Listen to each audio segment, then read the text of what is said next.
आज दिनांक 26 जुलै. आजच्या प्रवचनाचा विषय साधन चतुष्टय. कोणतीही इमारत बांधित असताना अगोदर तिचा पाया जसा घालावा लागतो, त्याचप्रमाणे परमार्थ साधण्यासाठी अगोदर साधनांचा पाया घालावा लागतो.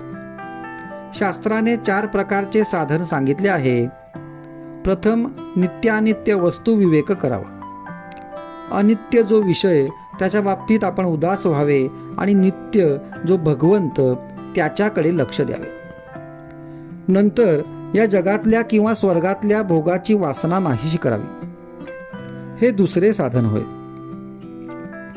आपले मन बाह्य विषयांकडे धाव घेते, तिथून त्याला खेचून आणावे आणि भगवंताकडे लावावे. आपण चूक केली नसतानाही कोणी जाच केला तरी शांतपणे सहन करावे. गुरुच्या सांगण्यावर विश्वास ठेवावा.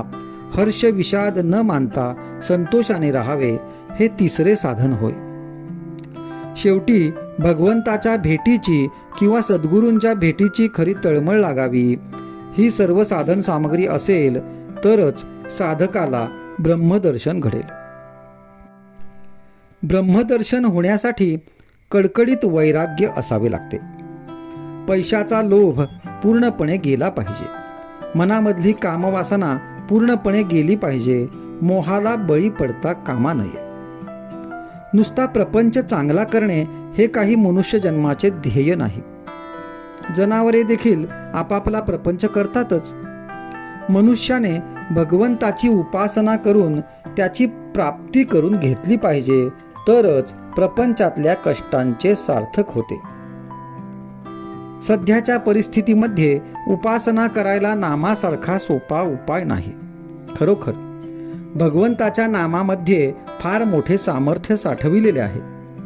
त्याचे नाव घेऊन जो जगात वावरेल त्याला व्यवहारामध्ये नेहमीच यश येईल असे नाही, परंतु भगवंत त्याची लाज राखील यात शंका नाही. प्रपंचातले यश आणि अपयश या तात्पुरत्या गोष्टी आहेत.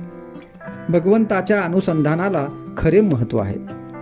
रामाच्या इच्छेनेच आपल्याला सुखदुःख भोगावे लागते, पण हे आपल्याला सर्वांच्या शेवटी आठवते म्हणून सुखदुःख बाधते. म्हणून आपण सुरुवातीपासूनच रामाची इच्छा लक्षात ठेवून वागू. यासाठी त्याच्या नामाची गरज आहे. प्रपंचाची तऱ्हा अशी असते की आज सुख झाले म्हणून जरा बरे वाटले की लगेच उद्या दुःखाचे ताट पुढे वाढून ठेवलेले असते. म्हणून एका डोळ्यात सुखाचे अश्रू तर दुसऱ्या डोळ्यात दुःखाचे अश्रू ठेवून माणसाने प्रपंचात वागावे. प्रत्येक गोष्ट भगवंताच्या इच्छेनेच जर घडते तर एकीचे सुख आणि दुसरीचे दुःख का मानावे? शहाण्या माणसाने आपले चित्त भगवंताच्या नामात गुंतवून ठेवावे आणि बरा वाईट जसा प्रसंग येईल त्यात सामील होऊन जावे. जो नाम घेईल त्याच्या मागे राम उभा आहे. नाम घेणाऱ्याचे राम कल्याण करतो, एवढे माझे सांगणे शेवटपर्यंत विसरू नका. आजचा सुविचार.